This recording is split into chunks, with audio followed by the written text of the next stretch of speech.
ጊዜ ያዳላል ያልኩ አስባለሁ። እንዴት ነው? 24 ሰዓት ነው የተሰጠን። ታይም አንስታይን ያለው ነገር አንጻራዊ ነው።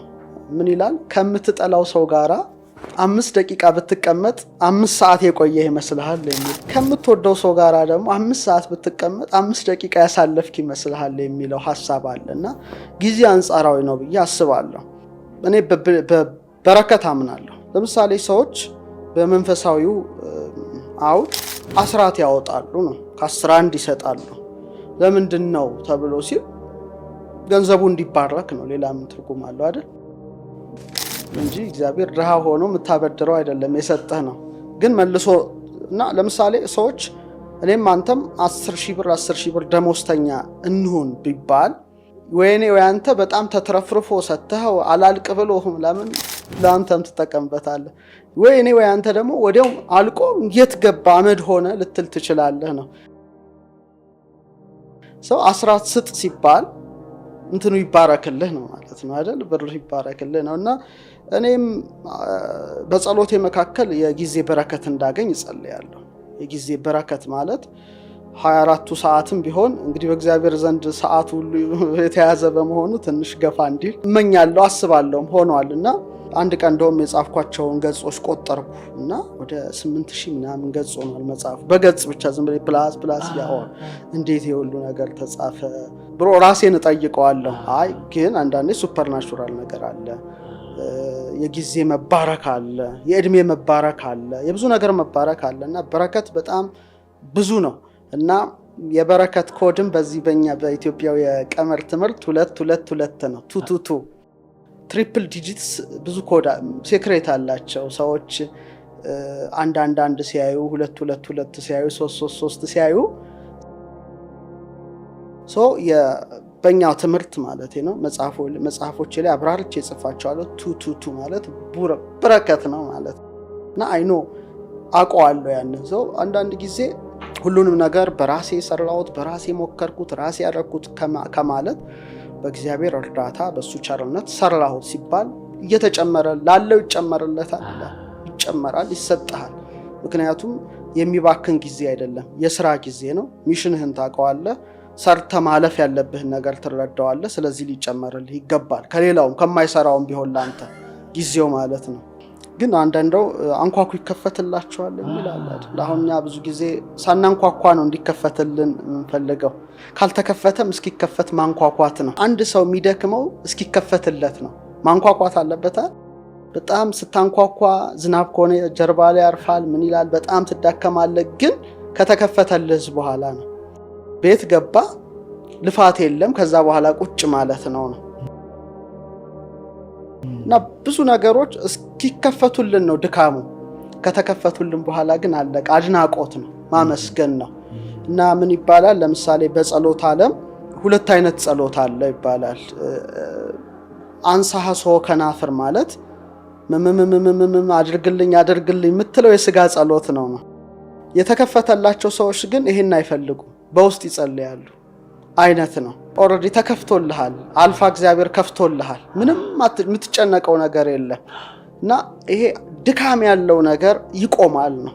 የድካም ይሄ አለ አይደለ? ጊዜ እንዲሆነ ምናምን ገንዘብ እንዲሆነ በቃ ይሆኑ አለ አሰልቺ በቃ የምትታገላቸው የህይወት እንትኖች ይቆማሉ አንድ መስመር ላይ። ኦሬዲ ተከፍቶልሃል። እና አሁን የምመክረው ምንድነው? እስኪከፈትላቸው ያንኳኩ። ከተከፈተላቸው በኋላ ግን ልፋት እንደሌለው ያውቁታል። ስለዚህ አንድን ምግብ በመቅመስ እንጂ በማየት ታውቀው አትችልም። እና ይቅመሱት ነው፣ ያንኳኩ እግዚአብሔር ጋር።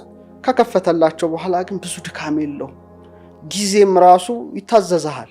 ምንድነው መጨረሻ መጽሐፌ ላይ 37 አልፋ 73 ላይ የጻፍኩት ነገር አለ። በጣም መጨረሻ ላይ ራሴ ጥቅስ ነው። ምን ይላል? አዋቂ ከሆንክ ይላል ተፈጥሮን ትሰማለህ ይላል። ጠቢብ ከሆንክ ግን ተፈጥሮ ራሷ ትሰማሃለች። በጣም ልዩነት አለው። ተፈጥሮ መስማት ዕውቀት ነው፣ ግን ተፈጥሮ ደግሞ አንተን ከሰማች ደግሞ ጠቢብ ነህ ማለት ነው።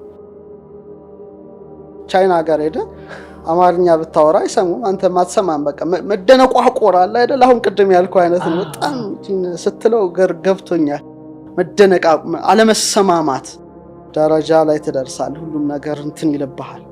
ስለዚህ ወደዛ ደረጃ ሰው ከመጣ ነገሮች ሁሉ ቀላል ናቸው። መንገዱ ብዙ ነው ማንኳኳት። ለምሳሌ አንድ የተለጎመ ፈረስ ሁሉ ጊዜ የሚያየው ፊት ለፊቱን ነው። ዞር ብሎ እንኳን የማየት እድል የለውም። አው ሜንስትሪም ሳይንስ ላይ ስንማር እንደተለጎመ ፈረስ ነው በቃ በዚህ ነው የሚልህ እንጂ እንዲታይ አይፈቅድልህም። ይሄማ ስህተት ነው ይልሃል፣ ወስኑሃል። እንደኔ በቀላሉ ሰዎች ቢጠቀሙበት ምለው ብዙ ጊዜ አነሳዋለሁ። 5 ከሆነ ግባቸው 3 ሲደመር 2 ቢደምሩ ትክክል ናቸው አይደል? ለምን ግን 3 ሲደመር 2 ይደምራሉ? 0 ሲደመር 5 ነው። 100 ሲቀነስ 95፣ 85 ሲቀነስ 80፣ 75 ሲቀነስ 70 ኢንፋይናይት ነው ማለት ነው። ስለዚህ እንትኑን ሰርክል ነው እውቀቱ ሰርክል እና ምን ጊዜም ሰርክል ጥሩ ነው። 360 ዲግሪ ስታይ በሩን ታየዋለህ። ቁልፉ በየትኛው ነው? ፓስወርዱ የትኛው ነው? ያንተ ድርሻ ነው እንጂ የሰውየው ልፋት የሰውየው ድርሻ ነው። ግን በቃ ዝም ብሎ አንድ መስመር አለማየት የተሻለ ነው። 360 ዲግሪ ማየት ነገሮቹን በቀላሉ እንድትረዳቸው ያደርጋል። አብዛኛውን ጊዜ እኛ ለምሳሌ ሃሎ ስታይ ለምሳሌ ቅዱሳን ስታይ ለምሳሌ ሰርክል ነው ላይ ጭንቅላታቸው ሰርክል ነው። ለምሳሌ ግራጁዌሽን እንትን ስትመለከት ግን ስኩዌር ነው፣ 4 ማዕዘን ነው። እሳት፣ ውሃ፣ ነፋስ፣ መሬት ማተር ነው ማለት ነው። የምትማረው ለቁስ ነው፣ የምትኖረው ለቁስ ነው፣ የምትሞተውም ለቁስ ነው። እንትን የለውም የሊቅነት። አሁን ለምሳሌ የሊቅነት የኢትዮጵያው ዕውቀት ሰርክል ነው። ጥምጥ ከመጠምጠም መማር ይቅደም ይላል። ክብ ማለት 360 ዲግሪ ማየት ማለት ነው እንጂ ዝም ብለህ እሳት፣ ውሃ፣ ነፋስ፣ መሬት ማተር ውስጥ እየተመላለስክ ስፒሪትን ወይም ፔንታግራምን 5ኛዋን መንፈስ መቁረጥ አይደለም። ስለዚህ ቁስ ነው የሚያየው ሰው። በቃ ለመኖር በቃ የሆነ ነገር ይመጣል ቢባል በፍርሃት ነው የሚሞተው። ለምንድነው? ሁሌ እየኖረ ያለው ለቁስ ነው። ያንን ሲያጣም ይሞታል። አንዳንዱ እኮ የሆነ ነገር ተወረሰብ ሲባል ሊሞት ይችላል። ይሄኛው ሰው ግን አይሞትም። ሌላ ዓለም አለኝ ይላል። ልዩነት አለውና በዛ ደረጃ ሰዎች ቢያዩ ነገሮችን በጣም ሰፊ ዓለም አለን የሚለው እይታ እየጨመረ ይመጣል የሚል ሐሳብ አለኝ። ምንድነው መሰለ ለምሳሌ አጠቃላይ ዩኒቨርስ ኮስሞሱ ስናየው 100% ብለህ እየው። አሁን 100% ለ3 ነው የተከፈለው። በአይን የሚታየው በመሳሪያ የሚታየው በአጠቃላይ ያለው ነገር ኦልሞስት 5% ነው። ሳይንስ እኮ 5%ቱን ብቻ ነው የሚያውቀው። ኦርዲናሪ ማተር ኦልሞስት 5% እንበለው ራዲዬሽንን ጨምረን። ሌላው ግን የማይታየው 73ቱ ዳርክ ኤነርጂ ነው። እንደገና ደግሞ ዳርክ ኤነርጂ አለ። ዳርክ ኤነርጂ ኦልሞስት 73% ነው፣ ኃይል ነው ማለት ነው። ሌላ ደግሞ 27 ምናምን። እነዚህ ነገሮች ኦልሞስት 95%ቱ ማይታይ ነው። ዓለም በሰራው መሳሪያ ልታየው ማትችለው ነው። ስለዚህ ብላክ ሆልስ፣ ኮንስቴሌሽንስ፣ ስታርስ እነዚህ ነገሮች ሁሉ 5 ውስጥ የሚጠቃለሉ ናቸው። ለምን 5%ቱ ላይ ደክማለሁ ነው? 95 ውስጥ ለምን አክሰስ አላደርግ? መብቴ ነው። ምክንያቱም እኔ ስጋ ነፍስ መንፈስ ነኝ። እንደ ስጋዊነቴ በማየው በምሰማው በምዳስሰው 5%ቱን አያለው። ጆሮዬ ድምጹን ሊሰማ ይችላል፣ ከርቀት ከሆነ ላይሰማ ይችላል። ማዛውን ላሸት እችላለሁ፣ በእጄ ልዳስስ እችላለሁ። በግሬ ነፍስና መንፈስ አለኝ።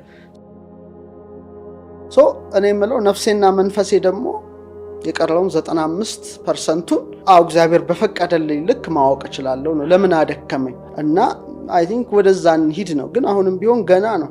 እንደኔ ዳዴ ነው ሳይንሱ ምለው ማለት ነው።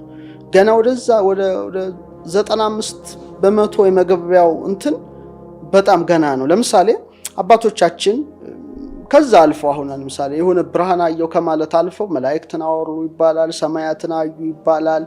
10 ደረጃዎች አልፈዋል። 10 ስቴፕስ አሉ። ያ ማለት እኮ 95% ውስጥ ገብተዋል ማለት ነው እነዚህ ሰዎች። ለምሳሌ በእኛ በኢትዮጵያ ዕውቀት 10 ደረጃዎች አሉ እዛ ላይ መደርስባቸው። ሜታፊዚክስ ምናምን ብትለው ለኔ ትንሽ ነው ሐሳቡ። በእነሱ በሄዱበት ደረጃ ብናየው 10 ደረጃ ቢከፋፈለው 3 ስቴፕስ እንደመሰላል በለው ላደር ነው። ይወጣሉ ይወርዳል አይነት ነው ማለት። አንደኛው የስጋ፣ ሁለተኛው የነፍስ፣ ሶስተኛው የልቡና ቅድም እንዳልኩ አልፎ መሄድ ማለት ነው። ስጋው ላይ 3 ደረጃዎች አሏቸው። የመጀመሪያው ደረጃ ስጋቸው ንጹህ ሲሆን ማለት ነው ደረጃ አለው። ምርምሩ አድካሚ ነው። ቅድም እንዳልኩ ማንኳኳቱ ነው። እዚህ ይሄ ኦልሬዲ ከተከፈተል በኋላ ያለውን ነው ምናወራውና ስጋቸው ንጹህ ሲሆን 3 ደረጃዎች ያሳልፋሉ። የመጀመሪያው ደረጃ ጽማዌ ይባላል። ሁለተኛው ደረጃ ልባዌ ይባላል። ሶስተኛው ደረጃ ጣዕመ ዝማሬ ይባላል። ይሄ ማለት ምንድነው? ጽማዌ ማለት ድንቁርና ማለት ነው። ድንቁርና ሲባል የጆሮ መደንቆር አይደለም። እዚህ ላይ ጸጥ የማለት ኃይል ያገኛል ነው። ሁከት ቀጥ ይላል ነው። በቃ ዓለሙ ያለውን የኳኳታውን ጫጫታው ምናምን የመስማት እንትናቸው ከአርምሞ ይለያል። አርምሞ ዝምታ ነው። ጽማዌ ግን ውሳጣዊ ነው። ውሳጣዊ ነው፣ የነፍስ ነው። እና እዚህ ደረጃ ላይ ሲደርሱ ኢቭን መላእክት ሊያዩ ይችላሉ፣ ግን ስማቸውን ሊያውቁ አይችሉም። እዛ ነው ጽማዌ ድንቁርና መባሉ። መልአኩን አይተኸው ግን ለምን እንደመጣ ታውቅ ታይቶ ይሰወራል ነው፣ ገና ነው። ወደ ሁለተኛው ደረጃ ላይ ሲደረስ ልባዌ ይባላል። ይሄ ማስተዋል ደረጃ ላይ ይደርሳሉ ማለት ነው። በጣም ትልቅ ደረጃ ነው። የምታየውን ማወቅ። አየህ፣ ፀሐይ ናት ለኔ ላንተ፣ እነሱ ግን አይደለችም። ጨረቃ ሌላ፣ ከዋክብት እጽዋቱ ሁሉ ህይወት አላቸው። ማስተዋል ይጀምራሉ ነው።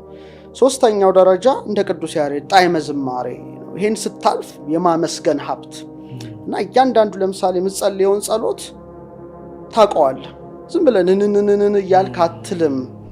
ለምሳሌ አቡነ ዘበሰማያት ረጅም ዓመት ሊፈጅብህ ይችላል። አባታችን ምንድነው ስትለው አያልቅም።